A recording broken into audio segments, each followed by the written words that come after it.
Hello everyone, and welcome back to my Know by Year. Today's video is going to be a little bit of a finance update and a little bit of sharing the behind the scenes of making money on YouTube.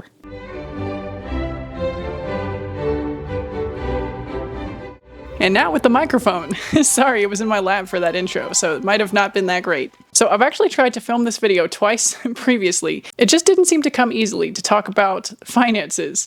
And I think that's a common phenomenon, right? A lot of us don't feel comfortable discussing the nitty-gritty of our financial details. I have had a couple of comments suggesting that I must be saving a lot more money in my Know by Year, and I kind of wanted to address the reality of that situation, as well as provide the insider information that I now have about how YouTubers make money through AdSense and creating videos online. So I think I've found a better lens to approach this topic, since there's a real purpose now. I want to share the information that some of you who may not be content creators might not have. And I think it can be helpful in our perspective of our view of influencers, whether they take sponsorships, whether they don't, and what kind of money they might be making just through making their videos. And this is not to take down anybody. This is not like a critique video of any influencer's practices. I'm really not applying the information in this video. I'm going to leave that up to you, but I will be sharing the information that I now have. So to address the comments about saving money, this can be done fairly quickly because, alas, my financial picture is actually not better than when I started this Know by Year.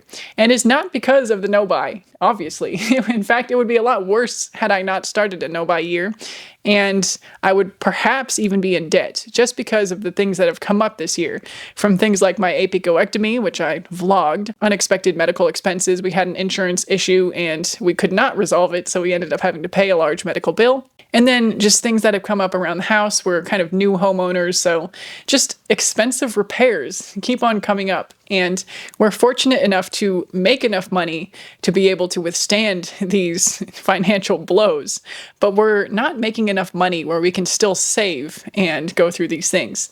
So we're currently in the stage of trying to amass some kind of emergency fund, and in a little bit of a vulnerable position due to not having a financial cushion. And with that out of the way, obviously Know by has helped in this regards, because otherwise we might actually be carrying debt instead of being able to just squeak by every month. And the income that I've made from YouTube has been really helpful thus far, and this is, I suppose, where I'll segue into sharing that information. I have a few screenshots, and I'm going to be looking on my phone in the Studio app right now, so some of the information may be out of date by the time I get to editing this video. And the information that I'm sharing will be different for different types of content. So it's not a be-all and end-all.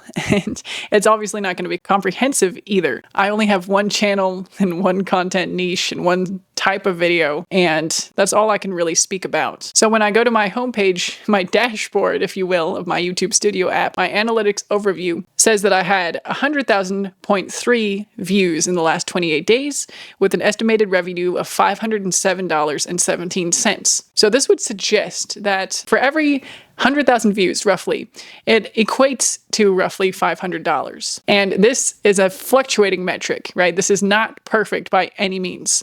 So it changes depending on the CPM and RPM, cost per 1,000 views, and the revenue per 1,000 views. I'm not actually sure what the metrics actually mean. So again, take this all with a grain of salt, with a grain of, I don't really know what I'm talking about. But I will be sharing, some hard numbers for the months that have passed that I've been monetized as well. So roughly 100,000 views equating to $500 on my channel.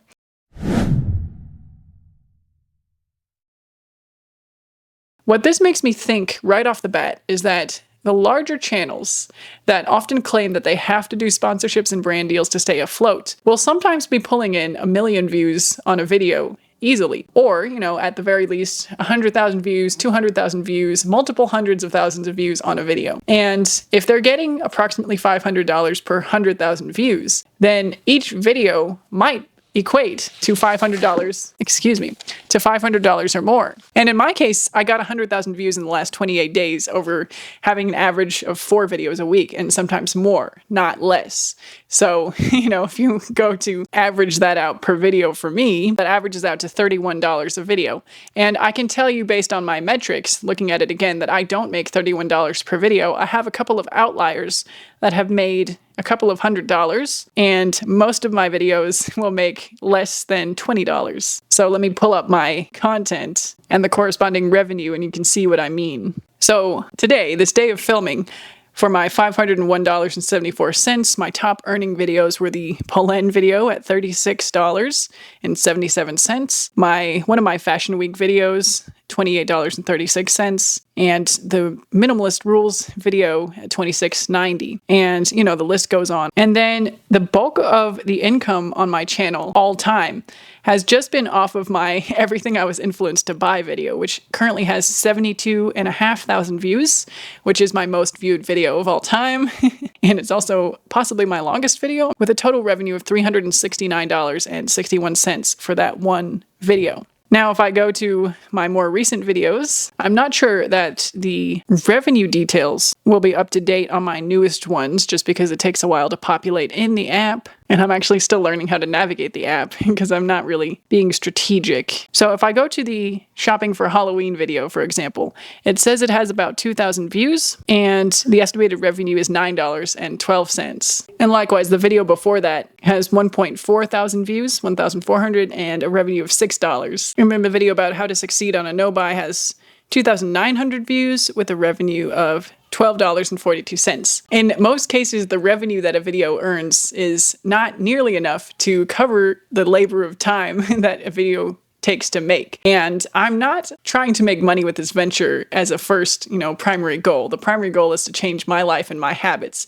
So that's why I'm here. That's why I'm doing this. That's why I'm sharing, in the hopes that it might help some others out there who are trying to do the same thing. But I share this information just so that anybody who sees this video can kind of be on a similar page as far as knowing roughly what view counts can translate to. And there are some cases of creators who are trying to make it and trying to generate income from this who might benefit from taking sponsorships and brand deals, because an extra $100, $200, $1,000 makes a huge difference in their revenue. And I guess on that point, I'll go back through the months that I've been monetized, and it is currently the end of September, last week of September. So I don't have the final weeks of this month to report, but based on the current trajectory, I can kind of make an estimate as to what my revenue is going to be. But let's go all the way back to the first month that I was monetized, which was June. So in June, I had a total revenue of $185.08. This kind of skyrocketed in July because my video of Everything I Was Influenced to Buy started taking off, which made up a couple $100 of July's revenue. And I ended up with $908.31 for July. In August, I kind of maintained that level and ended up with $949.31. In September, we've kind of gone back down to what I feel like is a more reasonable level for my channel with my viewer count, viewer numbers. Even as far as the growth of this channel, it has started to drastically slow down.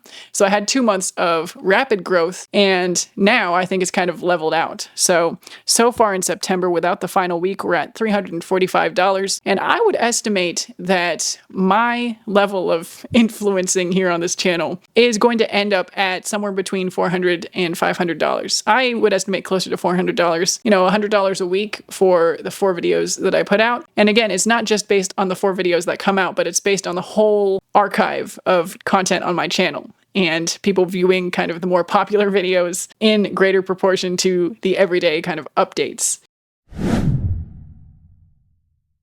So all of this to say that, nothing really. I'm not trying to say anything.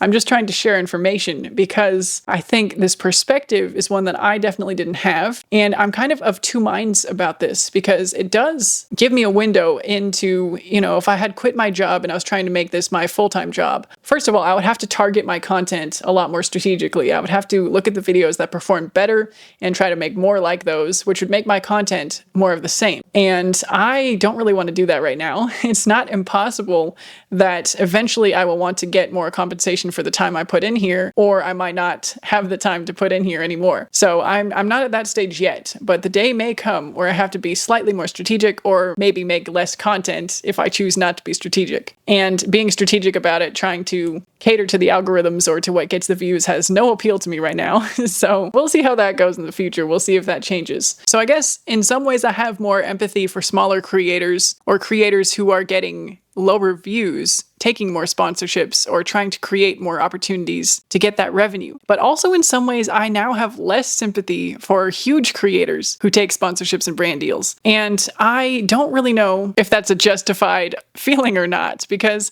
again, you can't really decide what's an appropriate amount of income to be earning for somebody else in their own situation, their own family life. But, if you take my channel's example of 100,000 views equaling $500, let's just say there's a channel that got 1 million views in a month.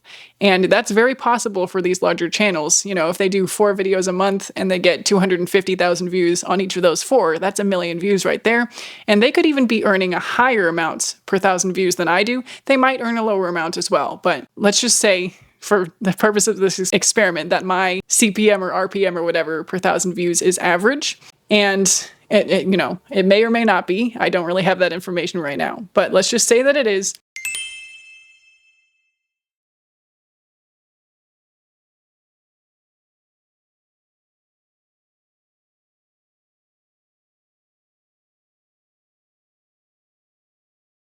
If they were getting 10 times the views that I was getting, they'd be making 10 times the income, which would be, from $500 to $5,000, which starts to look like a more reasonable salary, especially for somebody who has the freedom to set their own schedule, work from home, and not spend 40 hours a week at their job, depending on the videos that they do and how long it takes. And again, you can't really say how long something takes for one person versus another person. But at that point, you're getting up to the reasonable salary amounts, or as far as like close to the median salary in the US, which I think is around 70 right now.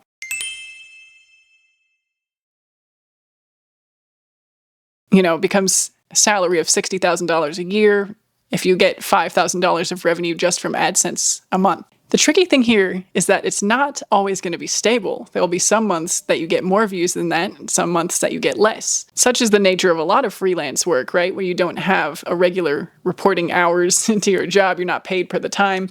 You're paid by the output or by the amount of clients you have.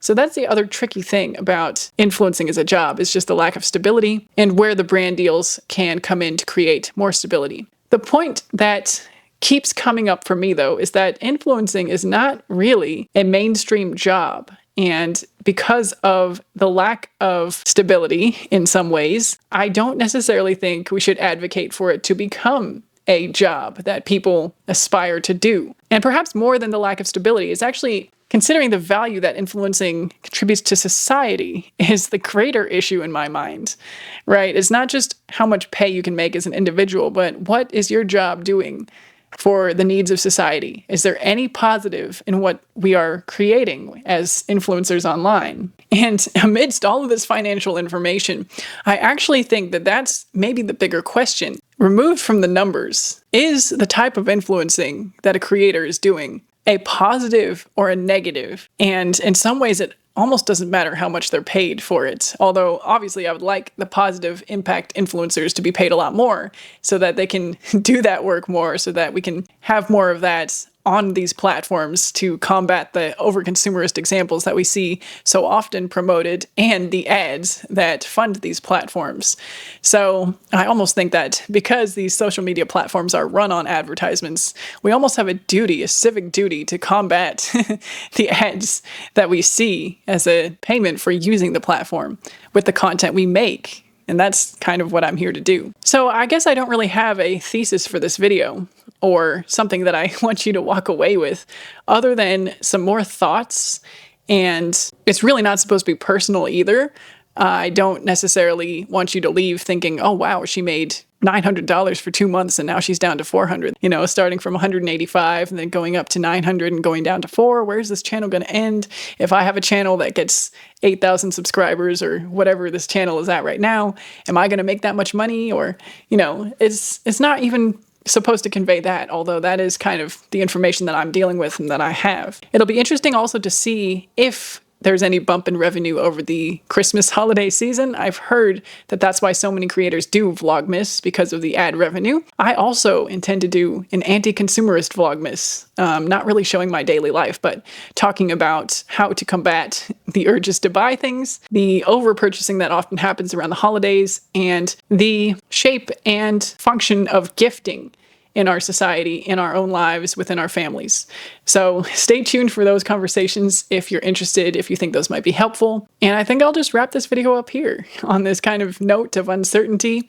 Let me know what you are walking away with from this video. I would also love to know if you want to see more financial update videos from me in the future. I don't really have any successful achievements of financial goals updates to report, but I have opened custodial IRAs for all of my kids, and we plan to contribute $20 a month to those. I saw a video from Cara Nicole, and she shared a table that broke down the compounding interest if you contribute $20 a month from when a child is born until they're an adult. And I was convinced to start that for my own kids as a positive step in their financial future. So there is that. There's a little bit of financial positivity, even if it's just a small contribution each month. And then also signing up for my work 403B plan, because I'm finally eligible for the match after being there this is my third season. So starting from your third season, you do get the up to 4% match. So I finally opened that as well. So we have some positivity to report. It's just not necessarily related to the no-buy, although I guess technically I have made the $20 a month from my YouTube channel. So you could consider that a positive contribution to the future of my kids, if you want to look at it that way. I do also intend to donate 10% of my YouTube revenue because, again, I believe in giving back to the community that has served me as far as generating this revenue. So I'll be thinking more about where to donate that 10% at the end of the year as well. I did see another video from Ali Abdal, productivity guru, who talked about that having that 10% donation goal was helpful in directing his business. And again, this is not a business for me, but at the same time, I did really like the idea of the community-driven revenue being given back to the community and therefore kind of being a higher goal to strive for. And while I'm not striving for goals of revenue, I do think there's something really nice about that collective giving that results in this community-funded platform, if that makes sense. But I'll probably talk more about that towards the end of the year. So we'll put a pin in that and revisit it later, to use some corporate jargon. All right, on that note, I will say goodbye for now, and I will see you in the next one.